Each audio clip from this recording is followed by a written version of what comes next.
Bienvenidos a una nueva inmersión. Hoy vamos a profundizar en las últimas novedades del caso Monsalve. Uf, sí, un caso que daba mucho de qué hablar. Recordemos un poco, se acusa a Manuel Monsalve, ex subsecretario del Interior, de abuso sexual y violación. Exacto, acusaciones muy serias, por supuesto. Y lo que queremos hacer hoy es analizar la información más reciente y ver qué implicaciones tiene. Totalmente. Y dado lo delicado del caso, es clave que lo abordemos con la mayor objetividad posible. Absolutamente. Y empecemos con algo que me dejó perplejo. Parece que hubo un encuentro cara a cara entre Monsalve y el padre de la mujer que lo acusa. Ah, sí, eso es interesante. Y aquí viene lo sorprendente. El padre es un líder socialista que ha estado muy involucrado en las campañas políticas de Monsalve. Imagínate la tensión en ese encuentro. Uf. El periodista Rodrigo Pérez en el programa Tu Día lo describió como muy tenso, con momentos realmente difíciles. Vaya. Y aunque el abogado de la presunta víctima no ha confirmado ni desmentido la información, esto le añade otra capa de misterio al caso. Sin duda, ¿por qué buscaría Monsalve este encuentro? ¿Qué buscaba lograr?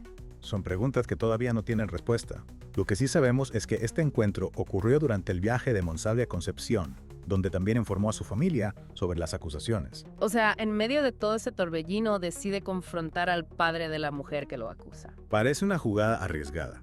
¿Qué nos dice esto sobre Monsalve y cómo está manejando esta crisis? Es difícil especular, pero sin duda es un elemento a considerar. Totalmente. Y hablando de elementos importantes, la Fiscalía ha revelado información crucial durante la audiencia de cautela de garantías. X donde las cosas se ponen serias. La Fiscalía alega que Monsalve instruyó a la policía para recopilar información y pruebas antes incluso de que se presentara la denuncia formal. Sí, eso es muy importante. Para que la gente lo entienda, la cautela de garantías es un recurso legal para proteger los derechos fundamentales durante una investigación. Ajá. En este caso, la defensa de Monsalve la solicitó para acceder al expediente. Claro, pero volviendo a las acciones de Monsalve, ¿por qué crees que habría ordenado a la policía actuar así? ¿Qué pretendía? Bueno, la Fiscalía lo ve con mucha preocupación. Entiendo. Piensa, si alguien te acusa de algo y antes de que la policía se involucre, empiezas a recopilar pruebas por tu cuenta, ¿Ya? genera dudas sobre si estás intentando manipular la situación. Es como si intentara controlar la narrativa antes de que la investigación oficial siquiera comenzara. Exactamente. Y esto me lleva a otra revelación impactante. La Fiscalía también afirma que el primer detective que compactó al presunta víctima lo hizo siguiendo órdenes directas de Monsalve. Sí, y eso no es todo. Monsalve también pidió a la policía que revisaran las grabaciones de las cámaras de seguridad de varios lugares, incluyendo el hotel donde supuestamente ocurrió el asalto. O sea, tomó acciones que podrían interpretarse como un intento de interferir con la investigación. ¿Qué repercusiones legales podría tener esto para Monsalve? Bueno, la Fiscalía ya ha dicho que está preocupada de que las acciones de Monsalve puedan haber comprometido la investigación. Claro. Podrían argumentar que intentó obstruir la justicia, lo cual es un delito grave. Y mientras tanto, ¿qué está haciendo la defensa de Monsalve? Su equipo legal presentó una solicitud de cautela de garantías para acceder al expediente de la investigación. Ajá.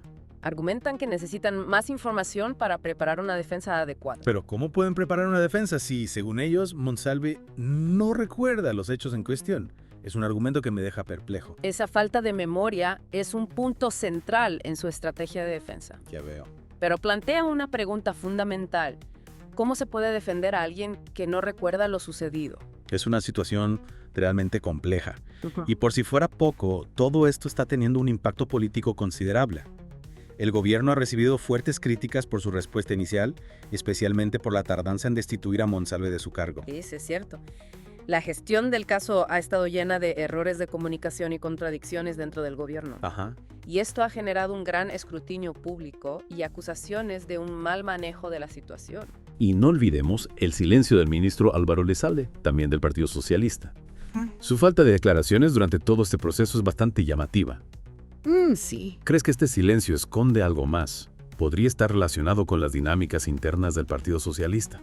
El silencio de Elizalde genera muchas preguntas. Sí. Está protegiendo a Monsalve. Teme que este escándalo salpique el partido. Es un silencio que habla por sí solo. Sin duda. Y todo esto nos lleva a una reflexión más amplia sobre cómo se manejan las acusaciones de agresión sexual contra figuras públicas en nuestro país. Este caso, al igual que el de Jorge Valdivia, otro personaje público acusado de agresión sexual. Sí. O nos obliga a analizar el papel de los medios de comunicación en la formación de la opinión pública Claro. y la importancia de un periodismo responsable en casos tan sensibles como este. Es crucial evitar la especulación y el sensacionalismo. Y recordar que la presunción de inocencia es un principio fundamental de nuestro sistema judicial. Exacto, cada caso debe ser tratado con la seriedad que merece, garantizando un juicio justo tanto para la víctima como para el acusado. Y más allá de las implicaciones legales, estos casos también tienen un impacto profundo en la confianza pública en las instituciones. Cuando figuras de alto perfil son acusadas de delitos tan graves, se genera un debate sobre la ética, la responsabilidad y la rendición de cuentas. Y ese debate es fundamental para fortalecer nuestras instituciones y promover una cultura de respeto e igualdad. Sin duda, el caso Monsalve nos invita a reflexionar sobre cómo, como sociedad, podemos garantizar la protección de las víctimas. Sí. Que quiero, al mismo tiempo, asegurar un proceso judicial justo e imparcial para todos los involucrados. Siguiendo con nuestra conversación, me parece importante analizar las posibles estrategias que podrían usar tanto la defensa como la fiscalía a medida que avanza el caso. Totalmente, porque esto se está poniendo cada vez más interesante.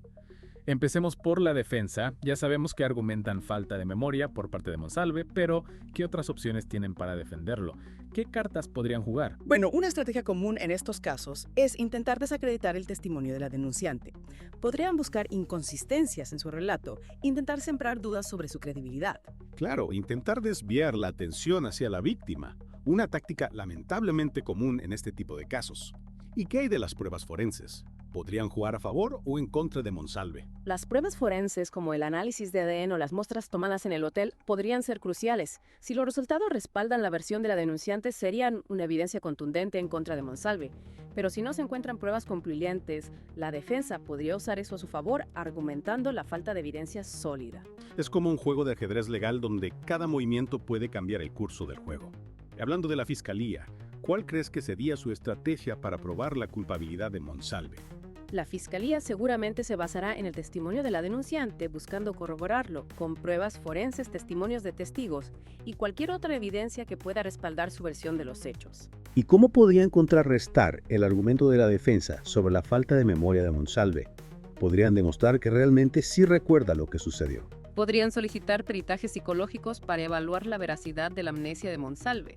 Si los peritajes determinan que la amnesia no es real, eso debilitaría considerablemente la defensa. Claro, porque sería muy sospechoso que justo olvidara los detalles de ese encuentro. Y más allá de las estrategias legales, hay un elemento político que no podemos ignorar. ¿Cómo crees que este caso está afectando al gobierno y al Partido Socialista? Este caso ya ha generado un gran daño a la imagen del gobierno y del Partido Socialista. La tardanza en la respuesta inicial, las contradicciones en las declaraciones y el silencio de Elizalde han generado una percepción de falta de transparencia y de una gestión deficiente de la crisis. Es como si su discurso de un gobierno feminista se estuviera desmoronando frente a la realidad de este caso. Exactamente. Este caso ha puesto en evidencia las contradicciones entre el discurso y la práctica del gobierno en temas de género. Y por supuesto, la oposición está aprovechando esta situación para criticar al gobierno y al Partido Socialista. Por supuesto. Están utilizando este caso para atacar al gobierno y para erosionar la confianza pública en sus políticas. Y en cuanto a Monsalve, ¿crees que su carrera política tiene futuro después de este escándalo? Es difícil saberlo con certeza en este momento. Su futuro dependerá del resultado del juicio y de la percepción pública sobre su culpabilidad o inocencia. Si es declarado culpable, su carrera política estaría prácticamente acabada. Sin duda. Pero incluso si es declarado inocente, el daño a su reputación ya está hecho. Esta sombra de duda lo perseguirá por mucho tiempo. Es una situación muy delicada para él y para su futuro. Y para el Partido Socialista este caso representa un gran desafío.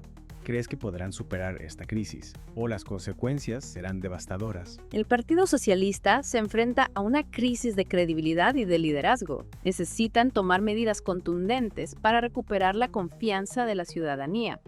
Deben demostrar que están comprometidos con la justicia, la transparencia y que no tolerarán ningún tipo de abuso o acoso dentro de sus filas. Y sobre todo deben ser coherentes con su discurso de un partido que defiende la igualdad de género. No pueden simplemente hablar de feminismo, tienen que demostrarlo con acciones concretas. Exactamente. Las palabras sin acciones no son suficientes. Volviendo al caso Monsalve, la Fiscalía también está investigando la posible obstrucción de la justicia por parte de Monsalve.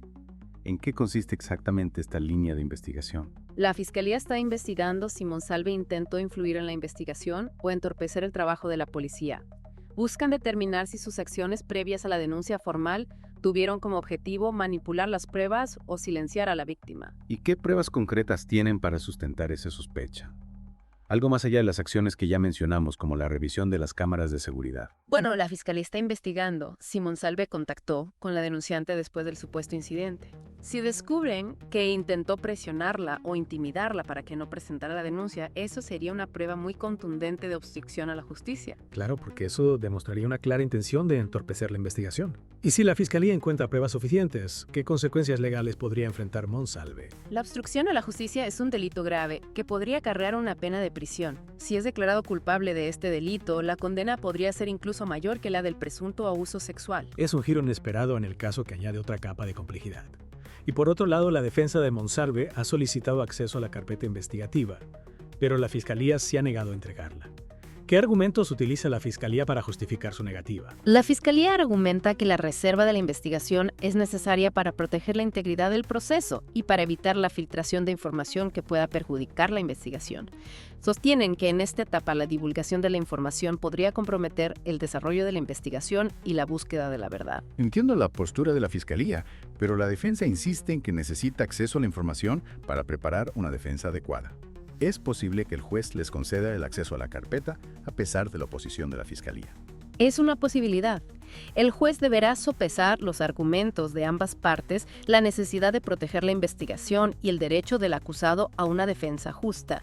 Su decisión podría sentar un precedente importante en cuanto a la transparencia y el debido proceso en casos de esta naturaleza. Este caso realmente plantea interrogantes cruciales sobre el equilibrio entre la protección de la investigación y el derecho a la defensa. ¿Cómo garantizar que se proteja a la víctima y al mismo tiempo se respete el debido proceso?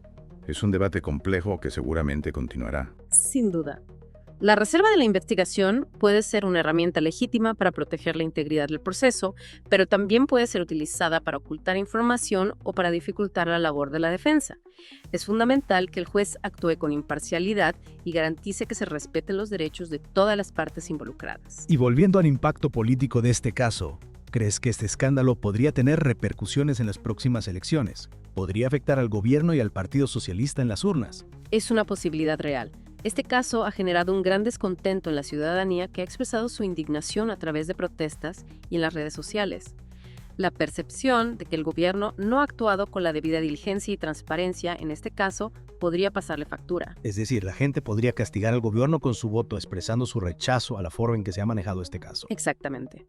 El gobierno debería tomar medidas para recuperar la confianza de la ciudadanía y demostrar su compromiso con la justicia y la transparencia. De lo contrario, podrían pagar un alto precio político en las urnas. Es una advertencia que el gobierno no debería ignorar. Y con esta reflexión vamos a tomar un breve descanso. En la última parte de nuestra inmersión, analizaremos el contexto más amplio de este caso, su impacto en el debate sobre la violencia de género y las lecciones que podemos aprender como sociedad. No se lo pierdan. Volviendo a la inmersión, es importante entender que este caso no se limita solo a un asunto legal o político. Este caso nos obliga a mirar el panorama completo, a reflexionar sobre la violencia de género en nuestra sociedad. Totalmente. Este caso, junto con otros que han salido a la luz, recientemente nos confrontan con una realidad incómoda. ¿Cómo estamos abordando la violencia contra las mujeres en Chile? ¿Estamos haciendo lo suficiente para proteger a las víctimas y garantizar que los agresores enfrenten la justicia? La denuncia contra Monsalve, una figura prominente en un gobierno que se autoproclama feminista, ha generado un terremoto en la opinión pública. Ha reavivado la discusión sobre la necesidad de medidas más efectivas para prevenir y sancionar la violencia de género. No podemos seguir tolerando que estas situaciones se repitan. Es como si este caso hubiera roto un dique, liberando una ola de indignación y una exigencia de cambio real. La gente se está cuestionando si las instituciones están realmente preparadas para proteger a las víctimas y para garantizar que los agresores, sin importar su posición social o política, rindan cuentas ante la justicia. Exacto. La gente está harta de promesas vacías. Quieren ver acciones concretas. Quieren un sistema judicial que funcione, que proteja a las víctimas y que castigue a los culpables. Y este caso también ha puesto de manifiesto la importancia de creer en las víctimas y de brindarles el apoyo necesario para que puedan denunciar sin miedo a represalias. Romper el silencio es un paso fundamental para combatir la violencia de género y las víctimas deben saber que no están solas. Absolutamente. Es necesario crear un ambiente de confianza donde las víctimas se sientan seguras para alzar la voz, sabiendo que serán escuchadas y que sus denuncias serán tomadas en serio. No podemos permitir que el miedo al estigma o a las represalias silencie a quienes sufren violencia. Este caso nos recuerda que la violencia de género no es un problema aislado, sino una realidad que afecta a miles de mujeres en nuestro país. Es un problema estructural que requiere soluciones profundas y un compromiso de toda la sociedad para erradicarlo. Y ese compromiso debe traducirse en acciones concretas. Educación en igualdad desde la infancia, políticas públicas efectivas para prevenir la violencia, un sistema judicial que proteja a las víctimas y castigue a los agresores, y un cambio cultural que rechace la violencia de género en todas sus formas. Este caso nos plantea un desafío, una oportunidad para reflexionar sobre nuestras propias actitudes y comportamientos, para cuestionar los roles de género tradicionales que perpetúan la desigualdad y la violencia, y para comprometernos con la construcción de una sociedad más justa e igualitaria para todos. Es una invitación a no mirar hacia otro lado, a involucrarnos en la lucha contra la violencia de género, a ser agentes de cambio en nuestros hogares, en nuestros trabajos, en nuestras comunidades. El cambio comienza por cada uno de nosotros. Y con esa importante reflexión llegamos al final de nuestra inmersión en el caso Monsalve. Esperamos que este análisis les haya brindado una mirada más profunda a este complejo caso y a su impacto en el debate sobre la violencia de género en Chile. Los invitamos a que sigan informándose, a que participen en la conversación pública sobre este tema tan crucial y a que se comprometan con la construcción de una sociedad más justa e igualitaria para todos. Gracias por acompañarnos en esta inmersión. Hasta la próxima.